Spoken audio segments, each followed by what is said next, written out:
Hey, welcome. My name is Brian Clark, and I'm the lead pastor here at Grace Life Church. And welcome to our brand new podcast that we're just starting. This is going to be coming to you every day, Monday through Friday, little 10, 12-minute segments.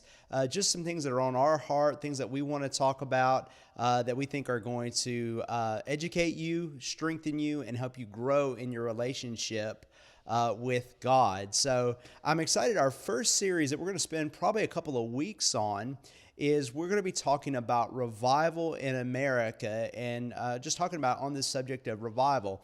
And today I have my guest, one of our worship leaders here at Grace Life Church, Segun Michael.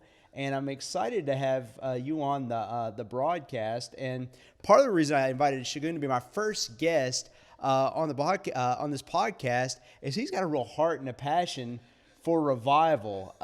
He and I, we were in my office last year, and he saw a book I was reading called God's Generals by Robert Liardon, and he had read the book, and he read, I guess, several of them, and was very familiar with a lot of the things that I'm real passionate about, which is seeing people, just seeing people turn to God, and just seeing these great moves of God, where we're seeing entire cities or nations turn to Jesus. And so, anyway, that's why I've got Segun on here, and we're going to talk about this today, and talk about what is a revival. So, but before we start talking about what is revival and that sort of things, there's a lot of misnomers about that. Segun, tell us just a little bit about yourself. All right. Before that, I totally forgot I saw a book in your office last year. You just saying that now, it just brings back, oh, that's true. I actually saw a book in your office. Well, my name is Segun Michael. Originally from Nigeria, West Africa. That's where I grew up. I moved to the U.S. about 5 years ago. It's been interesting so far.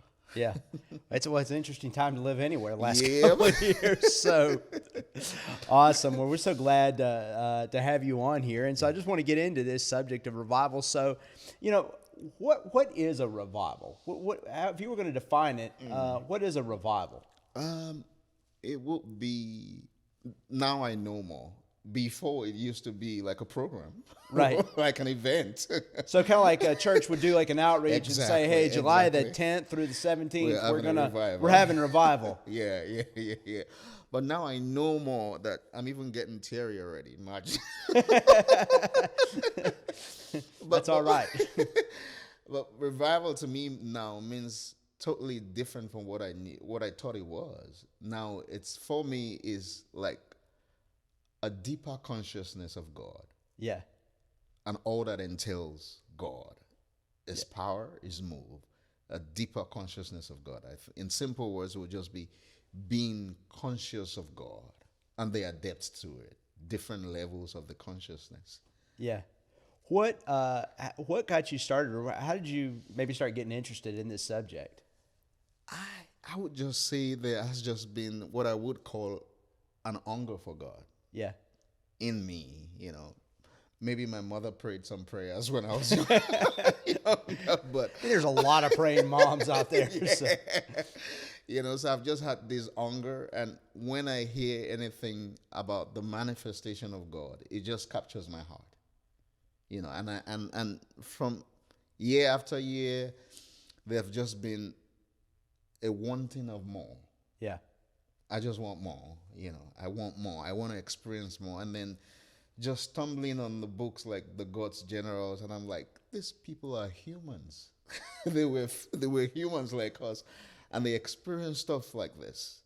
I want it. I want that, So that's what has burdened my hunger for it over the years. That's awesome. It's interesting, me of all people, because you know yourself better than anybody knows you. And if you would have told me 10 years ago I'd be teaching a lot on it in a church or doing a podcast about it, I would have told you no, because to me, revival for years was a cuss word.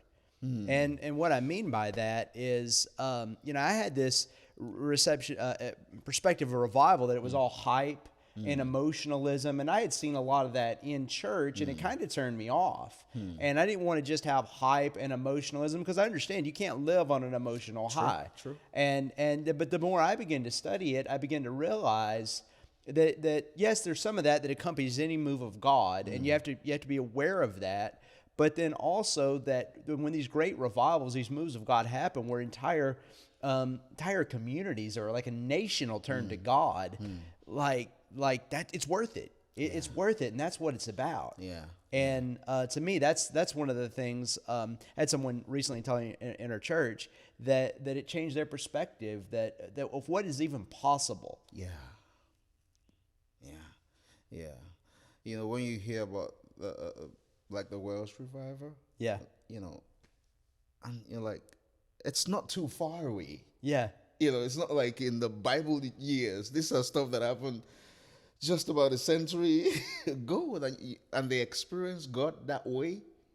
I want that. So yeah, that kind of brings me on to the next question I had for you was, what's your favorite revival you've ever studied? It would have to be the Welsh Revival. It's the Welsh Revival. It would have to be the Welsh Revival. I was reading about it this morning again. You know, and remember yesterday you were talking about something about waves. Yeah. You know, and I realized in reading this just this morning, I found out that it was birthed by experiences that happened just around that time. Yeah. You know, and it's interesting that some people don't even know that what they were doing was going to birth the Welsh Revival. Right. You know, and to see that from, you know, pockets of experiences, God brought out something that massive. It's, you know, it just blows my mind. Like, you know, and just like what we are doing right now, we don't know what extent this stuff would birth something even bigger than us. Yeah, that's powerful. It's funny. The Welsh Revival is my favorite revival too. Which, and I'll just kind of, for those who aren't familiar, I'll sum it up and tell you a little bit about it. But it was 26-year-old young guy named Evan Roberts who just as ordinary a person as you could be. Was not, you know, some great pastor or great theologian or anything like that. He just got a fire for God and began to pray for Wells to turn to God. And to your point, that there were things that had happened prior to that. In Wells, there had been revivals in the 1860s and 70s he had heard about. But he began to pray with a friend of his for 100,000 people to be saved in a fortnight, or fortnight's 2 weeks. In 2 weeks, and all of a sudden, he's in a prayer meeting, and all of a sudden, it's like the Holy Spirit begins to pour out. And essentially, he's in one town, small town in Wells, but then all of Wells catches on fire. I mean, it's just, to me, it's amazing because, you know, it'd be one thing like, you know, in our nation, we've had, you may or may not remember this, but in the mid-90s, when I was a teenager growing up, they had the Brownsville Revival, and it was real powerful in Pensacola, Florida, and like people began to flock there, but it was in like one community in Florida. But with Wells, the whole nation caught on fire for Jesus. Wow. What do you think caused that?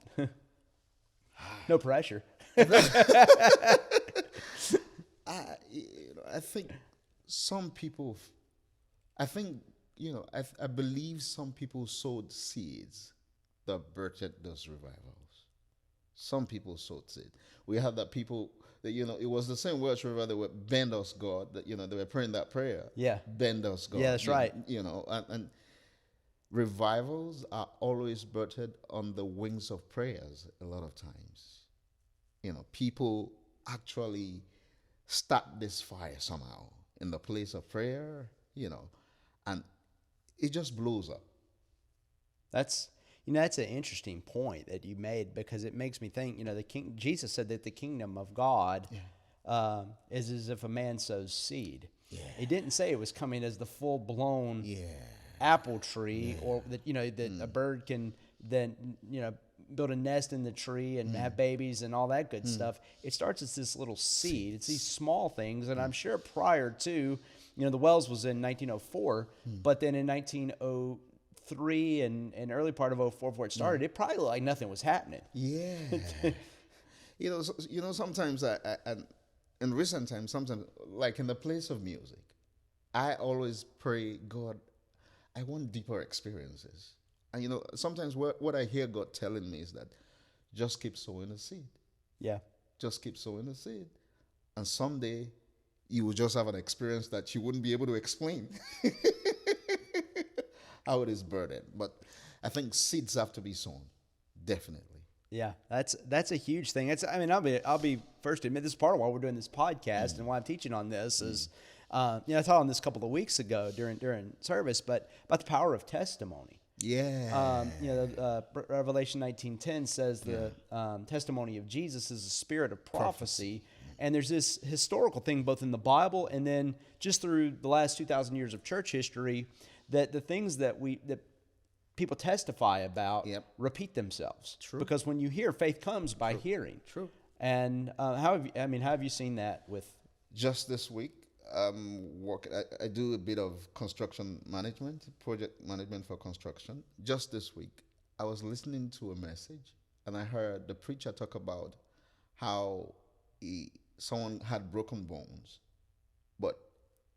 and he prayed in his mind and asked God, what's your take on this? And God said the person was healed. And so he just declared that the person was healed. And people were surprised that your bones are broken, but you're acting, but he said, I heard God.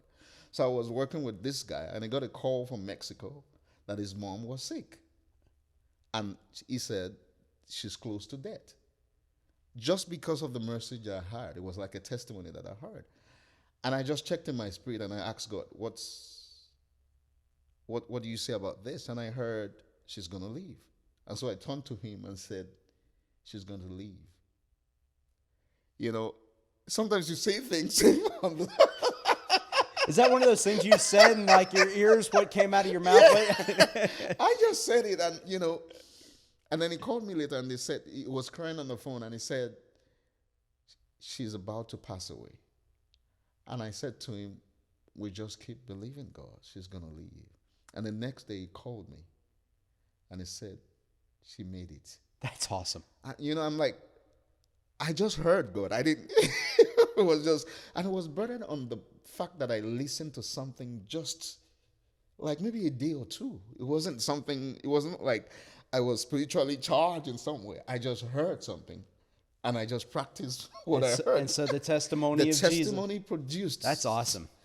Well, and then it's also, too, it's interesting as you study through different things that God has done in history is if a lot of people in our nation, we know about the Azusa Street Revival. It's probably the biggest, it's considered like a second Pentecost, essentially. And it was, where the gifts of the Spirit are poured out at large and birthed many charismatic Pentecostal denominations and churches.